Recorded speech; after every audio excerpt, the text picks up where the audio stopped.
Was drafted in January 1944, soon after my 18th birthday.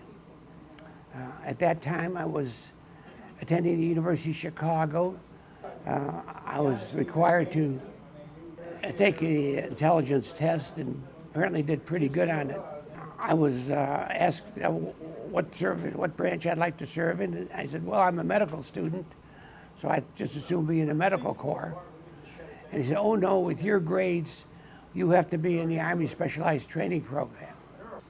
It so happened that I graduated high school when I was 16 years old. I took the tests for Army Specialized Training, which is an Army program for high school students, graduates, to go to college and get their college in to become future officers, either in the service or, if the war was over, to go attend the various colleges. This was an idea of Mrs. Roosevelt. I did finish my college year and was drafted. Not drafted, but I mean, I was called to active service, which was the same as being drafted for me at that time. And then I went for 13 weeks of basic training. And then after that, I went into the ASTP program with something called basic engineering, which didn't really interest me very much, but I thought it was better than basic training. So I was drafted when I was 18 years old in 1943 and was released from the Army in March of 46, 3 years to the day. Served in Europe with the 100th Division. I joined the 100th Division in Fort Bragg, North Carolina. I've seen from Francis at reunions. Oh, yes, All right, this is 1984. Wow. In Bitche. This is the My infantry unit was Company L, 397th Infantry Regiment, 100th Infantry Division, part of the 7th Army. I was a young boy in high school in 41, 40, 42, graduated in 43, and most of my buddies were in the Navy, but the Navy wouldn't have me because of my eye condition with glasses.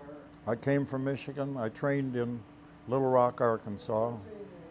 I was trained in communications, and then I was sent to the 100th Infantry Division as a replacement at Fort Bragg, North Carolina. When I got there, they handed me a rifle and said, now you're a rifleman instead of communication. So I joined Company E of the 399th Infantry Regiment and went overseas with the 100th Division. Originally, I was drafted in January 1944, and then was sent to Benning, and we lasted about a month and a half, and they broke the whole program up because of the lack of replacements and the high casualties in Italy, in the war in Italy. So they broke all the program up and sent most of the men from that into infantry. And indeed, the 100th Division ended up with about, I think maybe as many as a third of the total personnel came from various ASTP units.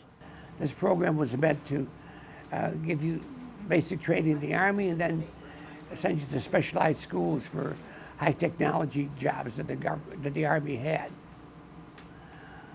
Well, my high technology job was that of an infantryman.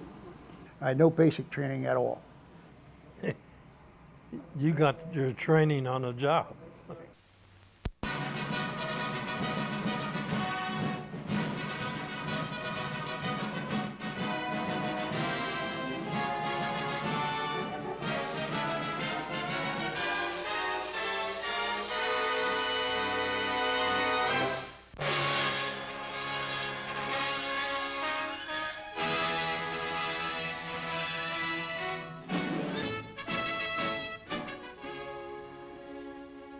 Inside Marseille, after the fall of Western Europe's oldest city, Street intersections are fortified with gun emplacements and concrete trenches.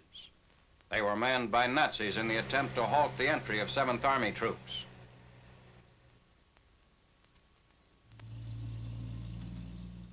Allied bombings and Nazi demolitions destroyed docks, warehouses, dry docks, and other port facilities. Entrances to the area were partially obstructed by scuttled ships. However, the fast-retreating Nazis lacked the time to blow up electrical plants or to cut the city's water supply.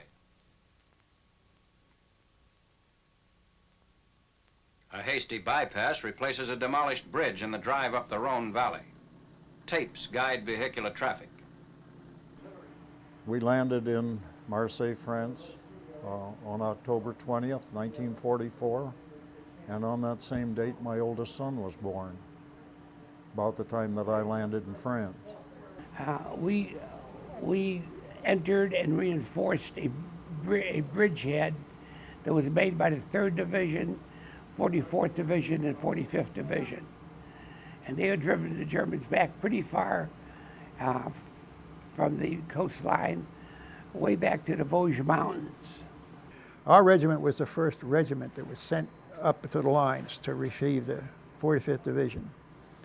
And we did that by truck up the Rhone Valley, where the 7th Army had a march and driven the Germans northward. And then we finally wound up in a little town where dispersed, and we relieved the 45th Division company upon company. They had been on the line there in France for several months, and without relief. And here we come, these bright-eyed, bushy-tailed young college boys. And none of us will ever forget the day we relieved the 45th Division. In the first place, there weren't very many of them. We didn't get replacements when they had casualties. And in the second place, they were dirty, and they had these empty expressions on their faces. And it was a real shock to see them. And in the time it takes to prepare to enter into battle, we had to get organized, get our guns, get our weapons, get the infantry and artillery and everybody all lined up. Had to get the cosmoline out of the guns. The cosmoline is a grease that prevents rusting.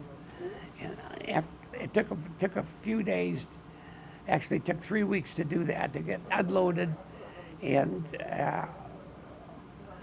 to get ready for battle.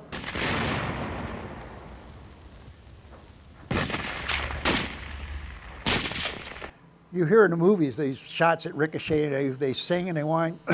Really, a bullet, it comes close to you, snaps, like you snap your finger. And it never really bothered me of that. The only time I had a thing was where I was looking around one side of a tree and another person with me would look around the other side and he got shot. So if I looked around the wrong side at that time, it was my turn. So, and oddly enough, later on you get the sense where if you survive that you're invulnerable, and that's dangerous. When the first sniper shot rang out, they got our scout in the shoulder, and the lieutenant told us to find cover, hit cover. So I hit the ground behind a big tree and thought that I was safe. But the second shot was meant for me, but it went through the sleeve of my field jacket and put a crease in my combat boot, but didn't touch me. So the lieutenant hollered, "Horace, are you okay?" And I said, "Yeah, I'm fine." He said, "You got nothing to worry about then. That's the one that had your number on it." We're young, very, very young, and we were children. And I read a book at some point by a man named Paul Fussell. He talks about the Boys' Crusade, and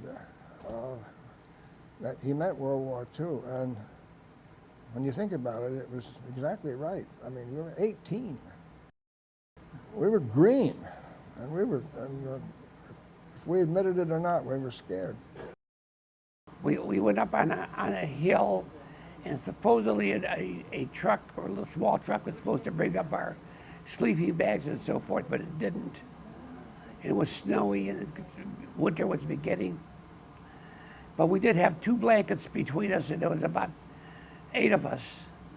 And we put a blanket on the ground, on the snowy ground, another blanket on top of us, and all 8 of us squeezed together underneath that one blanket. And every so often somebody would say, let's shift, and we'd turn and roll over to the other side. And during that time we were shelled with 88s, and they were getting, you hear a whistle, and finally one got pretty close, and we were getting kind of nervous. And our officer, there was an officer we had who had been in North Africa and wounded and sent back, and he started chuckling, ho, ho, ho, that came pretty close, didn't it, ha, ha, ha. And we all were hysterical practically, we all laughed, ha, ha, ha, ha. But it broke the tension, and that's how we got through the first night. Through December, we headed north up into what they call the Low Vosges, which is up near Ingweiler and Bitche, Motorhouse in that area, fighting along the way with roadblocks, with all kinds of counterattacks, with artillery coming in. And of course, they'd give us a difficult time, and we'd put a lot of our artillery in to help our infantry, our first line, move forward. We're the 1st Division to land in Marseille, France in force in over 100 years. We're also the 1st Division to take the Vosges Mountains in Alsace-Lorraine in over 100 years. Finally took Rayon-Elatep, and we did a good job because they didn't expect, and the Germans expected to last until April of 1945 in that defensive position. So we finally took that over, and then we attacked further towards Strasbourg, helping the French try to take Strasbourg, which eventually they did. We lost a lot of men on the way, a lot of casualties, spots in different spots. I myself was very fortunate up until that time. The good Lord was with me. The general decided we were going to go from there, and they put us in trucks and sent us northward to attack another place called Lemberg. This was the beginning of December. Lemberg, we had a very, very tough time on there. The Germans had retreated up to that point. It was an ideal defensive position. And this was the one city just before the city of Bitche. And we are known as the Sons of Bitche. Now, if you parse it, you'll realize there's no A in there, so we haven't said anything wrong. But we finally took the city of Lemberg and spent Christmas there.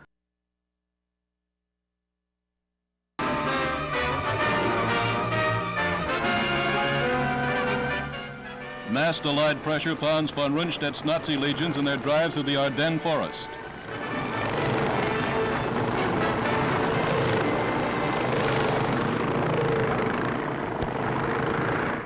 The other enemy the Allies face is ice, covering every road of the shrinking bulge.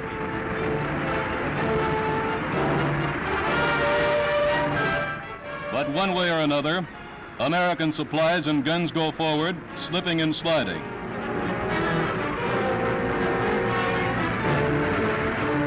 This is war against the weather. Sand helps, but mostly it takes grim determination by British and American forces under Field Marshal Montgomery in the north and General Bradley in the south to push on. Through icy forests and along slippery roads, the infantry of the American 7th Army slogs toward battle.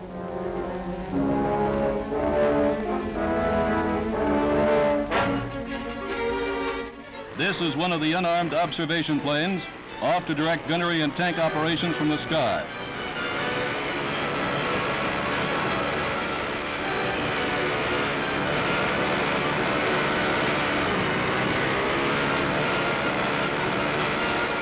The snowbound tank below gets the signal to fire.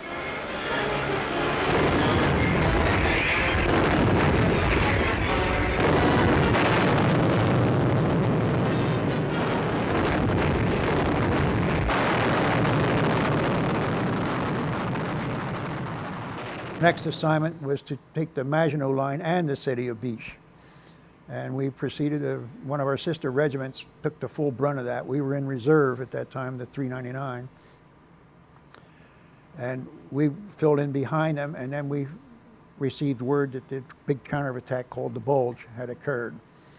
and that they were going to pull Third Army out, which was General Patton, and send him up to rescue the southern part of the Bulge. So in order to do that, if he was being pulled out of the attack, we had to extend our lines to take over the ground that he was abandoning.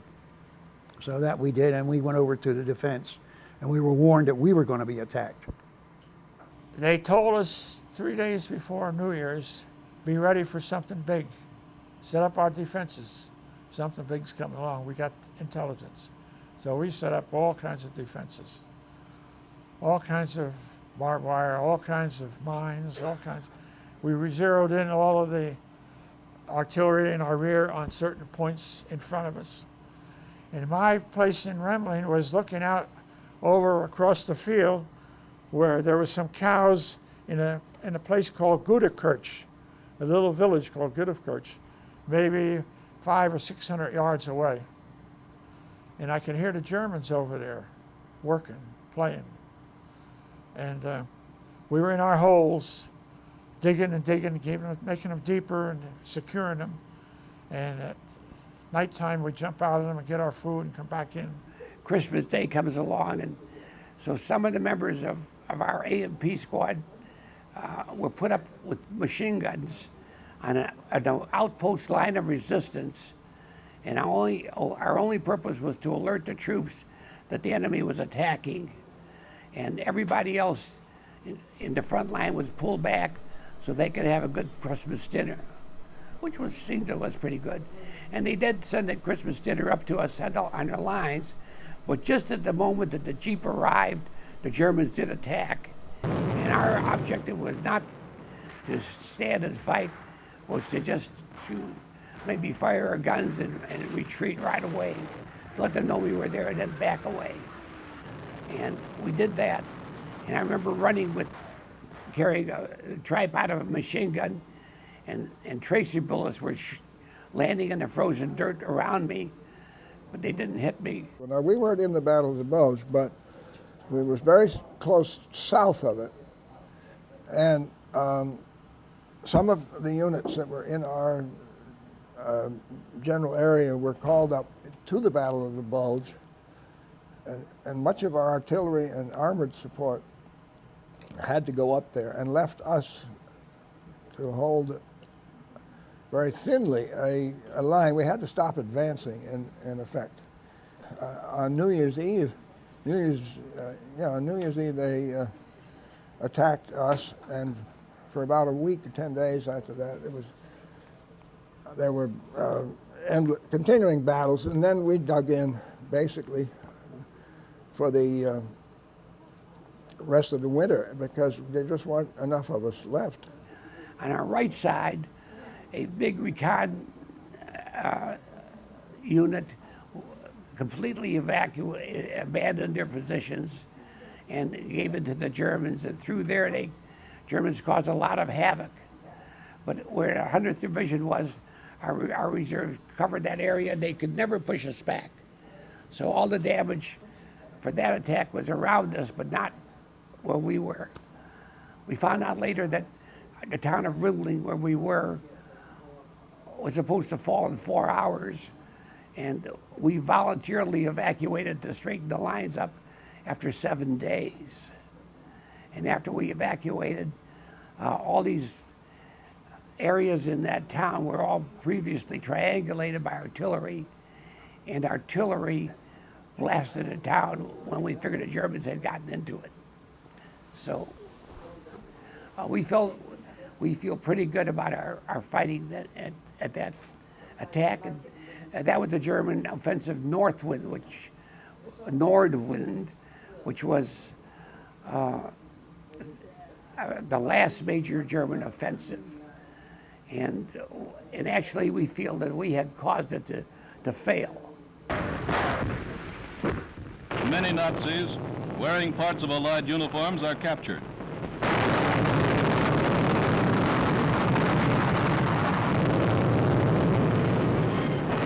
Here are some of the American overcoats covering their uniforms. The shoe pinches for every German, waking at last to inevitable defeat on every side.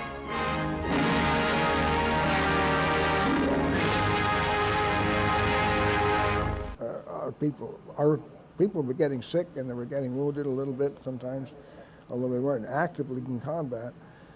And our numbers were way down, and we weren't getting replacements because all the replacements were going to the units that had been in the Battle of the Bulge. But March 15th came, and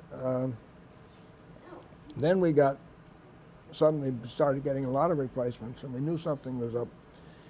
March 15th we took off, and the first thing that happened was that we actually got into Bitche.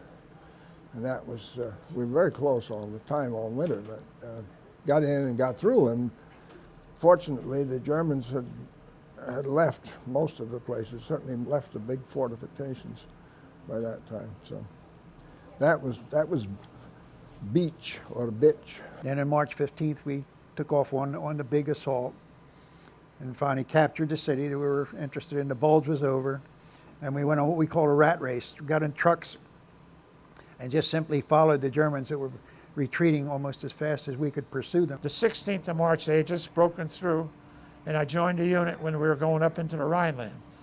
We ran into the Rhineland, and there was a lot of motor marches into the Rhineland. We ran into some opposition through different villages, but not anything severe like we had before. And then we came into Ludwigshafen on the Rhine River, and we stayed there a day or two, and our company and our platoon was right on the Rhine River in one of the RG Farben plants. We were looking over through the windows across the Rhine River into Germany, watching the Germans over there, and every once in a while they'd shoot up a flare or something, and we'd see what was going on, and we'd try to figure out when we were going to cross. Well, then a day or two later, they said, okay, everybody outside, we're going to cross the Rhine River, and we went over the Rhine River on vehicles, tanks, whatever equipment they had that was motorized. We got across the river, and then we went back on foot, and we went into the railroad yards and the factory sections of Heilbronn, and went, I think it was north, I'm not sure of my orientation, into the part of the city, into the main part of the city. We were fighting in the city through the industrial area, all the factory buildings, and we lost a lot of men. We had a lot of casualties because they were putting up quite a battle within the rubble of the city. The city was bombed mercifully by the Air Force, and then of course our artillery did another job on them. So there was plenty of places for the Germans to defend from. But personally, I was fortunate enough to be hospitalized with jaundice when we were in Heilbronn, so I missed most of that. And I missed some of the nasty stuff that came afterwards, but I didn't miss much else. They listened to my chest and sent me back to the hospital with pneumonia again. And I read how our troops were, this was now in April, and they were advancing, our troops were advancing in Germany here and there, and the 100th Division was advancing. All of a sudden one day it said the 100th Division is at Heilbronn. And then the next day everybody's advancing, the 100th Division is at Heilbronn. After 4 or 5 days of that, I said, boy, they must be having trouble with Heilbronn. And for truth, they did. It was a very vicious fight to take that city. Sometime around the 9th or the 10th, my buddy and I, our squad was going through the city, and there was an open area, and we ducked in a big bomb crater. It was about 5 foot deep, and maybe 12 foot, 15 foot across, 20 foot across. And we were having intense machine gun fire coming through, a crossfire from us. And one of our men had, before we ducked in the bomb shelter, of the bomb crater, he had been in ahead of us for 100 or so feet, and he got pinned down and he was hit. So Brower and myself jumped out of it. We said to the men with us, get up by the line and fire all your weapons out to this area we thought that our machine gun was coming from, to get him under cover. And we jumped out and went over and picked this guy up and brought him back to the hole as he was wounded.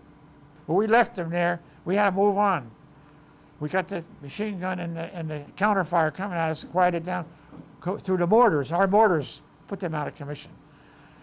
Well, then from then on, we kept firing and working through the city, and things started to quiet down, and we started on the 12th of April. We moved out of the main part of the city into a suburb of the city where there was a main road with an island in the center, and there were some bridges. And the next day we started out early, and we went down this road, and we ran into a number of roadblocks.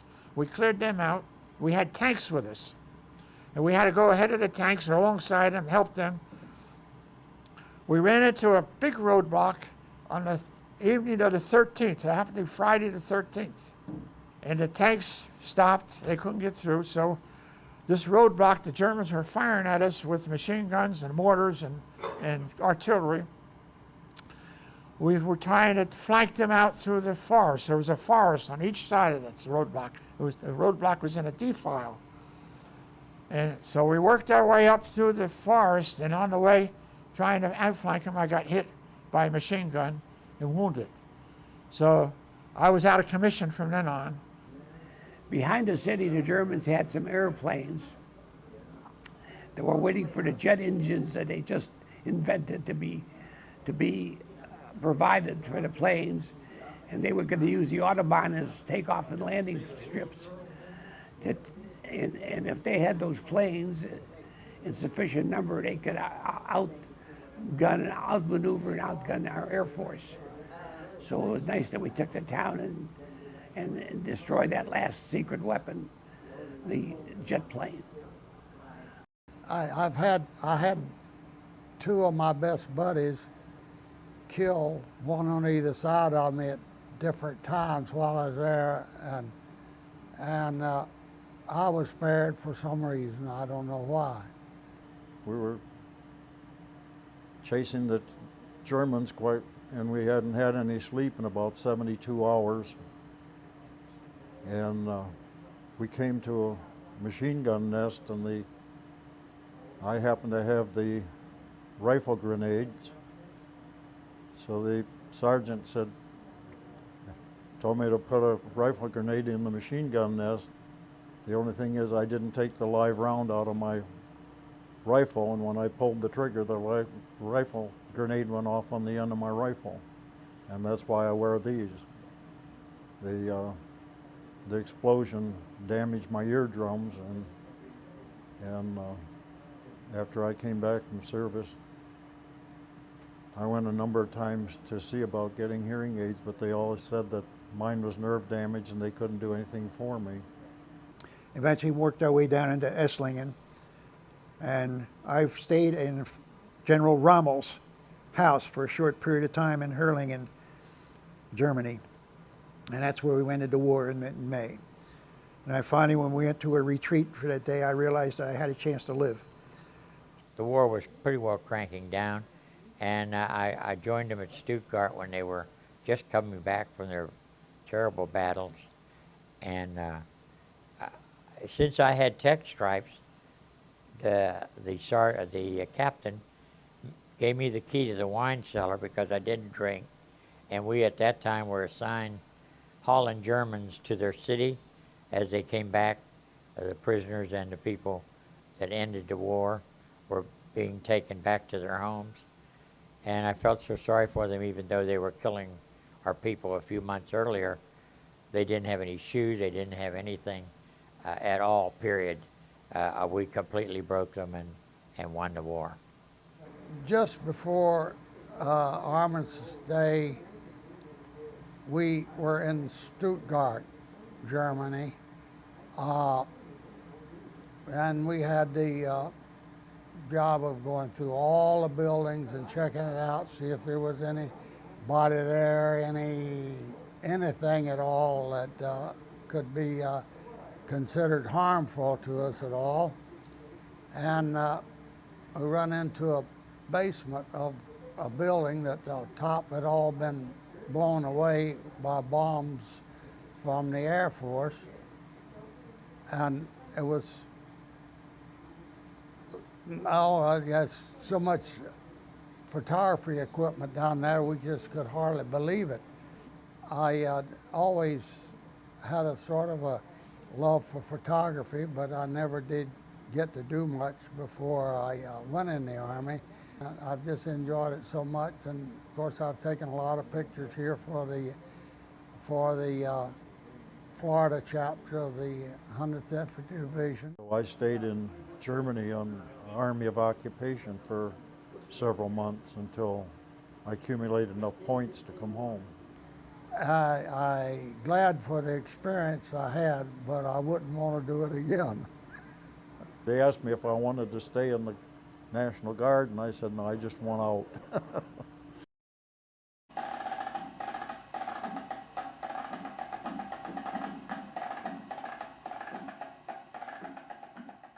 It's a way for the 100th to go on forever. We can donate to it as a foundation, and we can donate to it as members, so that families with young children and children that will be around a long time could be members and keep the 100th Division flag flying. I'm the daughter of Eli and Bernice Fishpaw, and I'm what they call a progeny, which means I'm a son or daughter, in this case daughter, of a 100th Division member. They had quite an involvement. In fact, both parents had an involvement, because in my case, my mother was an Army nurse, and in fact she went to Europe before my father did, and was served in England, and was there before, during, and after the D-Day invasion, fixing up people. And my dad was in the 100th Infantry Division, and he went to the south of France with the 100th Division. I was sent down to South Carolina to join the 222nd Station Hospital, and that was where I was when I met Eli. Well, we were there and we trained. They gave us, that's where I really got in the Army, because they trained us in close order drill and gas masks and setting up tents and the whole 9 yards of being in the military. And of course, then they went, it was something kind of unusual happened, is that my father received leave after Bitche and before they got to the Heilbronn area, and went and visited my mother in England, and that's where I come about. I was married to a soldier, which was very exciting in the post-war days, because I taught school. And once the children asked me, we were talking about the war, your husband was in the war? I said, oh yes, he was a sergeant. And they got so excited, because according to the movie, sergeants were such big, tough bullies. And that was not my husband, but it gave me a lot of prestige with the class. It was hard for me to believe that he, as a mild-mannered man as he was, had to face such obstacles he did. And he did, I think, fire a gun. I heard a story about him running and dropping his equipment when they were retreating, but I guess that's the story he always told to the children. Missing his Christmas dinner and so forth. He did tell these stories. Now, when I attend meetings, I hear more and more about the 100th Division. I hear more and more about the war. Collect memorabilia. He gets many medals that he's even gotten since he's left the Army.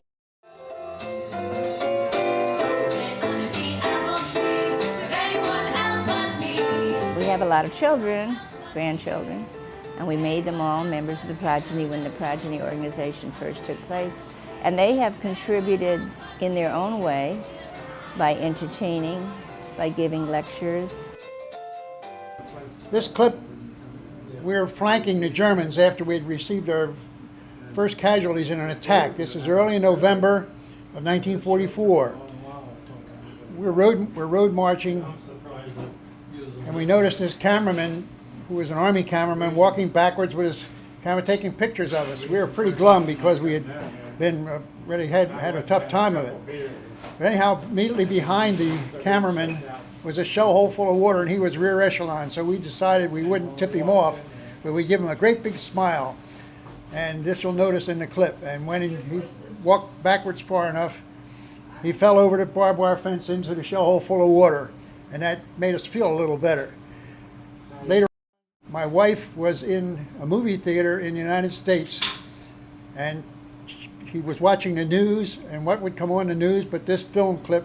She stood up in the middle of the theater and said, "There's Bob." They shut down the theater, turned on the lights, and wondered what was going wrong. And eventually they cut the clip out of the news film and gave it to her. That's the story. So now I'll play it.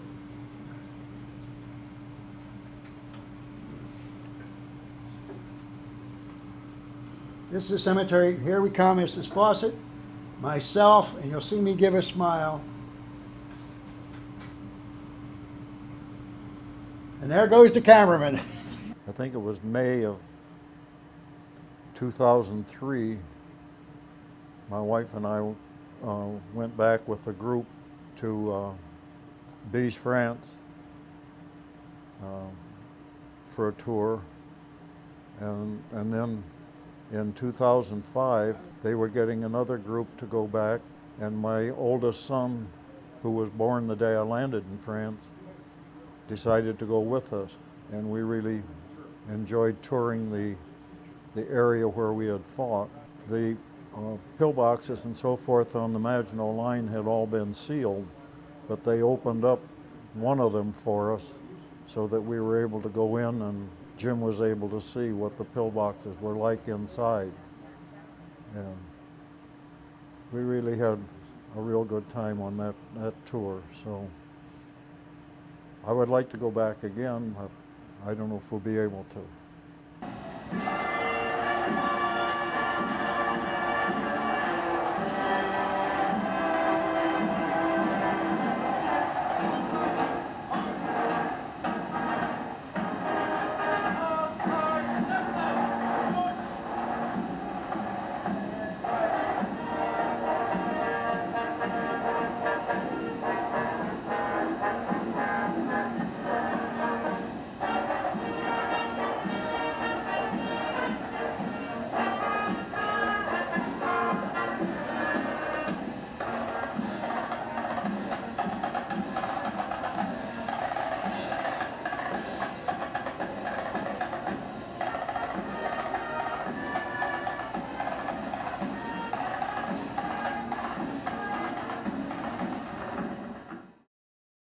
I've been there back a number of times with the legacy program a few years back with the foundation and all, and I try to support it as much as I can with my wherewithal.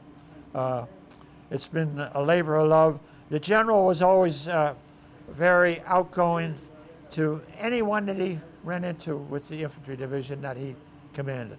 I think they need to read the century history and realize what these men came through to save their life and to save our lives, because we didn't have to fight on our shores because of the fact that they did.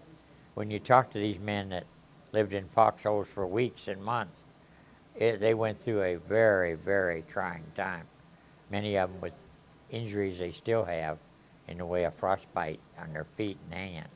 So I think we owe them a great debt of gratitude, and that's why it's an honor for me to serve them as their president. Yeah, I was always proud to be a member of the 100th Division. It was a good division to be with. If you had to be in service, it was a good unit to be with. Yeah. They're such nice people, and such a warm friendship developed with many of them, and we look forward to going to these meetings, both Florida and the National, just to be with these people. It really was a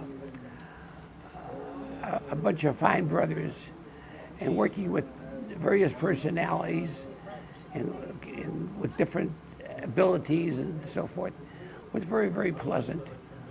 And there was a very special bond because all these people suffered with you. It's hard to understand if you don't experience it. I mean, there's nothing else that will draw people together, I think, than a shared disaster. And that's what we went through. And it wasn't a disaster lasts like an automobile accident, maybe a few days, and the repercussions. But this lasted for months. And we were in these things, and we depended on each other. And the ones are the good ones, and the people that you learn to love, you're closer to them or as close, I don't say closer, but as close as family, true family. You were devoted to the person on your left and the person on your right, your group. They were family. And you really, your life depended upon them, of them doing their job the way it was supposed to be done. I love the 100th. I think it's, and I am glad they're still going. They're not going to be bragging about it, but they're to be honored for what they did, because they weren't cowards, they didn't run, and they took care of business.